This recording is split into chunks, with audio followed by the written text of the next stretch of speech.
Good morning. Last हम पढ़ रहे थे संकुल के स्थायित्व को प्रभावित करने वाले कारकों में कारक नंबर 4 पे था संकुल का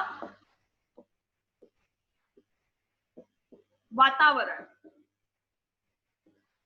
संकुल का वातावरण पढ़ रहे थे, उसमें हमने पहला पॉइंट पढ़ रखा है तापक्रम। ठीक है, तापक्रम पढ़ लिया है। आज हम पढ़ेंगे दाब। दाब कैसे प्रभावित करता है संकुल के स्थायित्व को, तो वो हम लोग क्या करेंगे, आज पढ़ेंगे।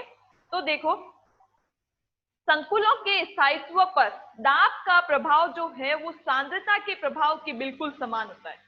संकुलों के स्थायित्व पर दाब का जो प्रभाव है वो सांद्रता के प्रभाव के बिल्कुल समान होता है कि सांद्रता में वृद्धि के साथ संकुल का स्थायित्व बढ़ता है और इसी तरह से दाब में वृद्धि के साथ भी क्या होगा, संकुल का स्थायित्व बढ़ता है। ठीक है, अब देखो, किसी भी संकुल का बनना क्या है, एक रासायनिक साम्य है। किसी भी संकुल का बनना एक रासायनिक साम्य अभिक्रिया है।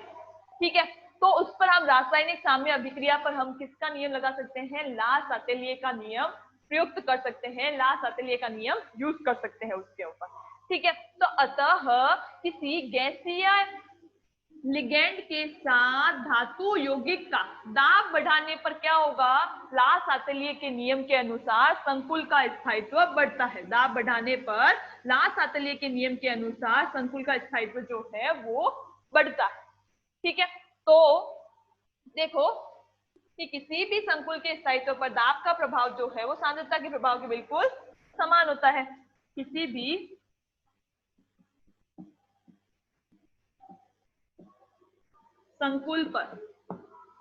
संकुल पर दाब का प्रभाव सांद्रता के प्रभाव के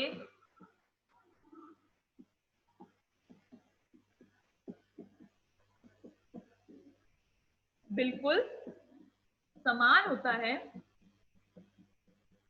किसी भी संकुल पर दाब का जो प्रभाव है वो सांद्रता के प्रभाव के बिल्कुल समान होता है। यानी कि जो सांद्रता का प्रभाव क्या है कि सांद्रता में वृद्धि के साथ क्या होता है, संकुल का स्थायित्व बढ़ता है। तो दाब का प्रभाव जो है सांद्रता के प्रभाव के बिल्कुल समान है, तो इसलिए दाब में वृद्धि के साथ क्या होगा, संकुल का स्थायित्व बढ़ता है। ठीक है, फिर किसी भी संकुल का बनना क्या है, एक रासायनिक साम्य है। किसी भी संकुल का बनना एक रासायनिक साम्य है। रासायनिक साम्य है जिस पर ला सातेलिए का नियम प्रयुक्त किया जा सकता है। ला सातेलिए का नियम प्रयुक्त किया जा सकता है। ठीक है, किसी भी संकुल का बनना एक रासायनिक साम्य है जिस पर ला सातेलिए का नियम प्रयुक्त किया जा सकता है। अतः किसी गैसीय लिगेंड का धातु यौगिक के साथ किसी गैसीय लिगेंड का धातु यौगिक के साथ किसी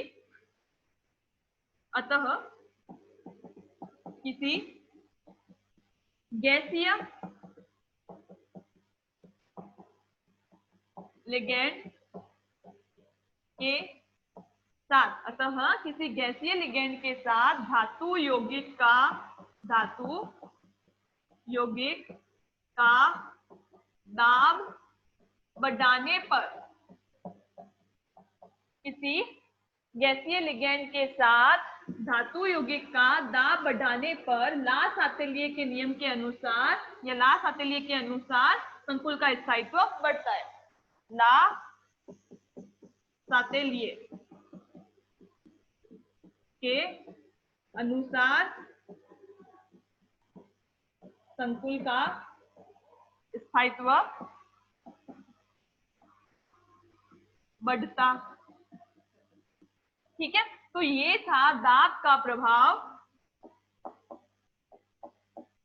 दाब बढ़ाने पर ला सातल्य के नियम के अनुसार संकुल का स्थायित्व बढ़ता है। जैसे एक है, एग्जांपल लेते हैं अपन, cobalt chloride COCl2 plus 6NH3 gas क्या संकुल बनाता है? CONH3 का होल 6 Cl2, CONH3 का होल 6 Cl2। ठीक है, तो ये देखो क्या है कि किसी गैसीय लिगेंड का, NH3 क्या है? अमोनिया क्या है? अमोनिया लिगेंड क्या है? गैसीय लिगेंड है। तो किसी गैसीय लिगेंड के साथ धातु यौगिक का दाब बढ़ाने पर, ये साम्य होगा यहाँ पे, दाब, किसी गैसीय लिगेंड के साथ धातु यौगिक का दाब बढ़ाने पर संकुल का स्थायित्व जो है वो क्या होता है? बढ़ता है। ठीक है, स्थायित्व, संकुल स्थायित्व बढ़ता है अकॉर्डिंग टू ला सातल्य लॉ। ठीक है, तो ये था संकुल के स्थायित्व पर दाब का प्रभाव। फिर आता है लिगेंड की सांद्रता। सांद्रता नंबर 3 पे, लिगेंड की सांद्रता।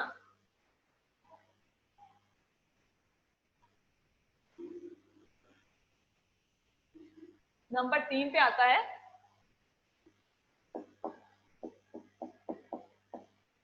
लिगेंड की सांद्रता। क्या होता है देखो इसमें कि बहुत सारे संकुलों का जलीय विलयन में जो स्थायित्व होता है वो क्या होता है? जलीय विलयन में स्थायित्व जो होता है वो लिगेंड की उच्च सांद्रता के कारण ही संभव होता है। बहुत सारे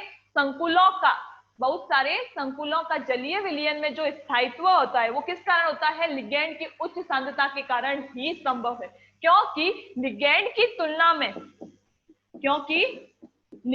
की तुलना में क्या होता है? जल में उप सहसंयोजक बंध बनाने की क्षमता क्या होती है? अधिक होती है। अगर लिगेंड की सांद्रता अधिक नहीं होगी, लिगेंड की सांद्रता उच्च नहीं होगी, तो क्या होगा? जब हम संकुल को जल में घोलेंगे तो इसका जलीय विलयन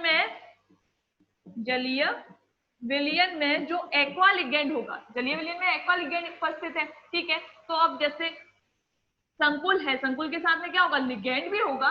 ठीक है, तो इस संकुल में क्या है? जो लिगेंड है, और इस लिगेंड की तुलना में एक्वा लिगेंड की उप सहसंयोजक बंध बनाने की, धातु आयन के साथ उप सहसंयोजक बंध बनाने की जो क्षमता है वो क्या है? अधिक है। अधिक होने की वजह से क्या होगा? अगर ये जो संकुल के साथ में जो लिगेंड जुड़ा हुआ है, अगर वो लिगेंड की सांद्रता, इस लिगेंड की सांद्रता उच्च नहीं है, तो ये जो एक्वा लिगेंड है वो क्या करेगा? उसको प्रतिस्थापित करके खुद उसकी जगह ले लेगा। क्या करेगा? खुद उसकी जगह ले लेगा। जैसे एग्जाम्पल, पहले मैं वो लिख लेती हूँ कि बहुत सारे संकुलों का जलीय विलयन में स्थायित्व लिगेंड की उच्च सांद्रता में ही संभव है। बहुत सारे संकुलों का जलीय विलयन में स्थायित्व, जलीय विलयन में स्थायित्व जो है, बहुत सारे संकुलों का जलीय विलयन में स्थायित्व जो है वो लिगेंड की उच्च सांद्रता में ही संभव है। लिगेंड की उच्च सांद्रता में ही संभव है। ठीक है, बहुत सारे संकुलों का जलीय विलयन में स्थायित्व लिगेंड की उच्च सांद्रता में ही संभव है, क्योंकि लिगेंड की तुलना में जल में उप सहसंयोजक बंध बनाने की क्षमता क्या होती है? अधिक होती है। जल की उप सहसंयोजक बंध बनाने की क्षमता अधिक होती। ठीक है, जल में क्या होती है, उपसंयोजक बंध बनाने की क्षमता लिगैंड की तुलना में क्या होती है, अधिक होती है। अब अगर लिगैंड की सांद्रता जो है वो संकुल में जो लिगैंड है, अगर उस लिगैंड की सांद्रता उच्च नहीं है तो ये जो जल का एक्वा लिगैंड है वो क्या करेगा, इस लिगैंड को प्रतिस्थापित करके उस इस संकुल में जो धातु आयन था उसके साथ में क्या कर देगा, उपसंयोजक बंध बनाकर खुद संकुल बना लेगा। वो संकुल क्या होगा, अस्थायी होगा। ठीक है, फॉर एग्जाम्पल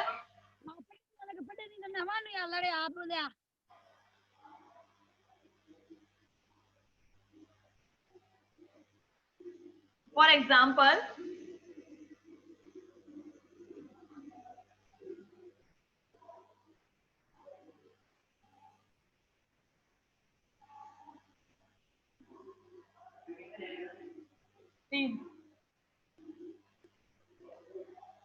फॉर एग्जाम्पल जैसे CuCl4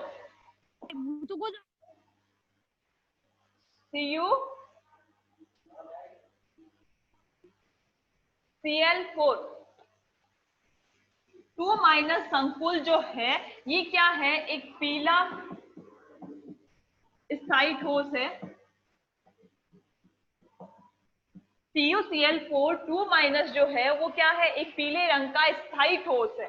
ठीक है, यानी कि ये जो संकुल है वो ठोस अवस्था में क्या है, स्थायी है। ये जो संकुल है वो ठोस अवस्था में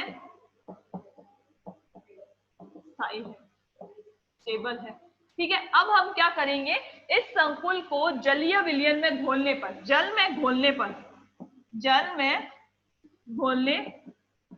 पर ये पीले रंग से क्या हो जाएगा, नीला क्या बनाएगा, नीला CuH2O का होल 4 2 प्लस संकुल बना लेता है।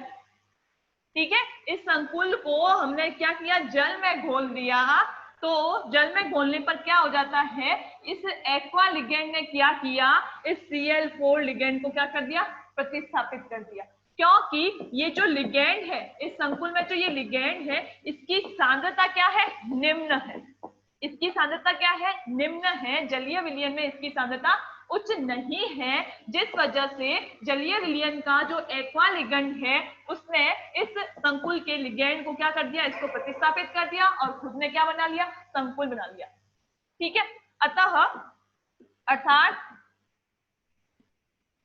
घोलने पर ये नीला संकुल प्राप्त होता है। ठीक है, अर्थात CuCl4 2 माइनस का जो जलीय विलयन है वो क्या होगा, अस्थायी होगा। जलीय विलयन में जो ये संकुल बना है तो CuCl4 का जो जलीय विलयन होगा वो क्या होगा, अस्थायी होगा। क्योंकि ये जो संकुल बन गया है इस वजह से ये क्या है, अस्थायी होगा, इसका जलीय विलयन अस्थायी होगा। ठीक है, अब हम क्या करेंगे, इसके जलीय विलयन में, इसी जलीय विलयन में हम क्या करेंगे, अब हम Cl माइनस यानी कि क्लोराइड आयनों की सांद्रता को बढ़ाएंगे। बढ़ाने पर क्या होगा, वापस से ये जो H2O लिगेंड क्या हो जाएगा, वो इसकी जगह पे Cl4 या Cl माइनस लिगेंड आ जाएगा। अब हम क्या करेंगे, इसकी सांद्रता को बढ़ाएंगे। पहले क्या थी, इसकी सांद्रता कम थी, इस संकुल में इस लिगेंड की सांद्रता क्या थी, कम थी, जिस वजह से इसको जल में घोलने पर उसकी जगह किसने ले ली, H2O ने ले ली। क्योंकि H2O की या H2O लिगेंड की उपसहसंयोजक बंध बनाने की क्षमता धातु आयन के साथ में उपसहसंयोजक बंध बनाने की क्षमता इस लिगेंड से क्या है, ज्यादा है। तो इसने इसका जगह ले लिया, इसके साथ इसने धातु आयन के साथ में क्या बना लिया, उपसहसंयोजक बंध बना के संकुल बना लिया। अब हम क्या करेंगे, अब हम इसकी सांद्रता को, लिगेंड की सांद्रता को बढ़ाएंगे। जलीय विलयन में लिगेंड या Cl माइनस आयनों की सांद्रता बढ़ाने पर क्या होगा, पुनः पीले रंग का ये संकुल जो है वो स्थायी संकुल प्राप्त होता है।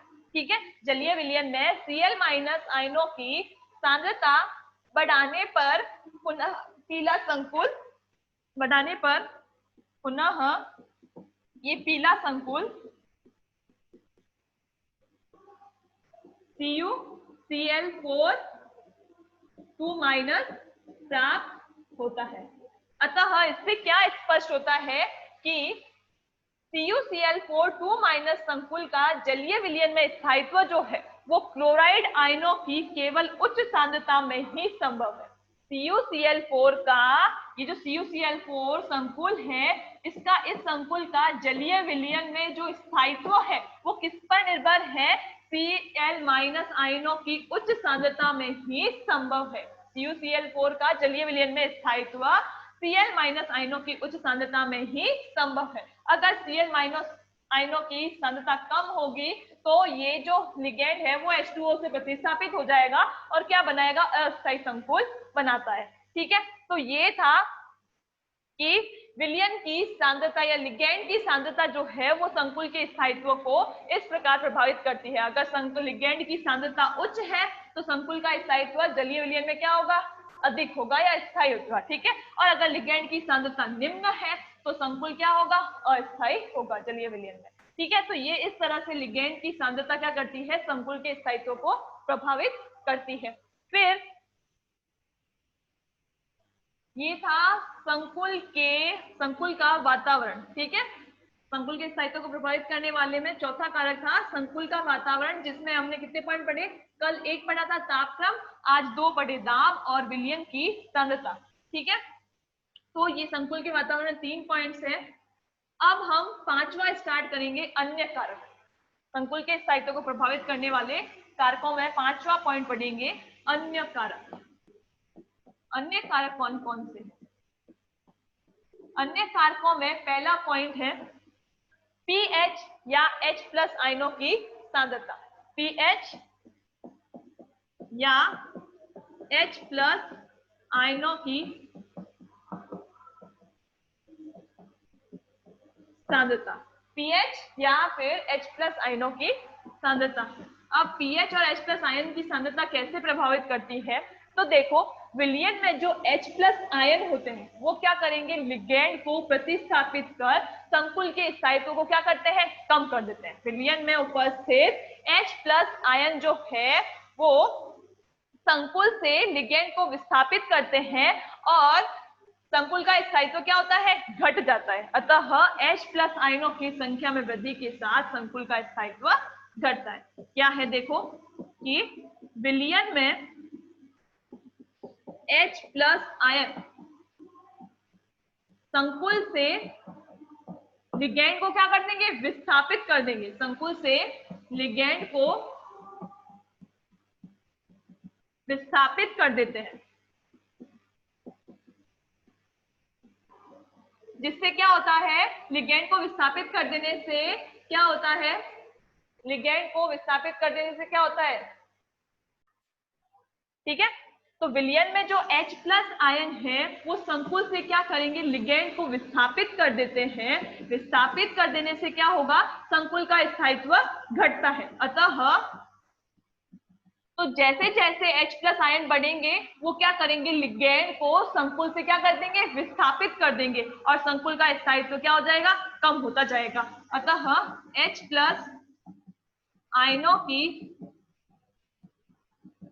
संख्या में वृद्धि के साथ संकुल का स्थायित्व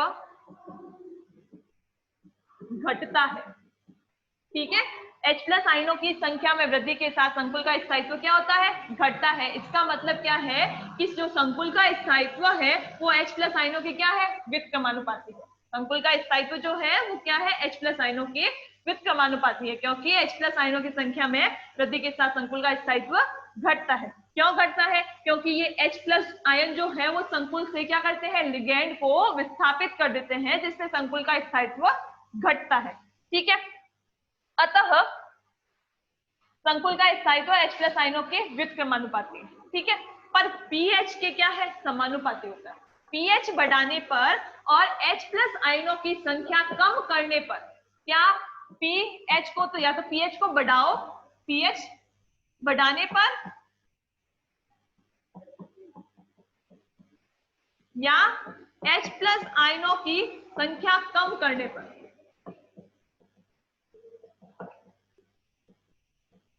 कम करने पर क्या होगा, संकुल का स्थायित्व बढ़ता है, क्योंकि H प्लस आयन क्या होते हैं, पीएच क्या होता है, पीएच होता है 1/H प्लस, क्या होता है 1/H प्लस होता है, या फिर यूं कह दीजिए कि पीएच क्या होता है माइनस लॉग एच, क्या होता है माइनस लॉग एच प्लस, यानी कि पीएच क्या होता है कि एच प्लस आयनों का ऋणात्मक लघु गुणक या ऋणात्मक लॉगरिथम को क्या बोलते हैं, पीएच कहते हैं।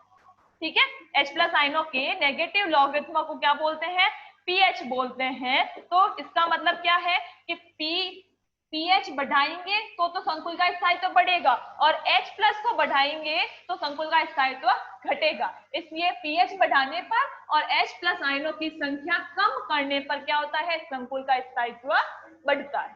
ठीक है, तो ये है पीएच और H प्लस आयनों की सांद्रता।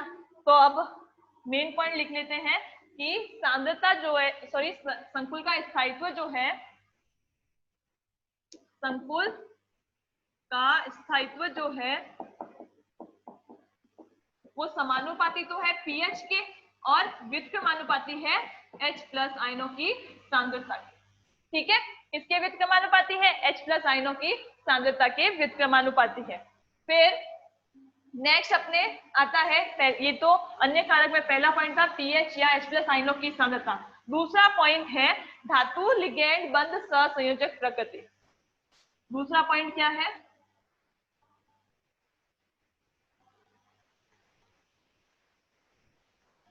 धातु लिगैंड बंध की सहसंयोजक प्रकृति।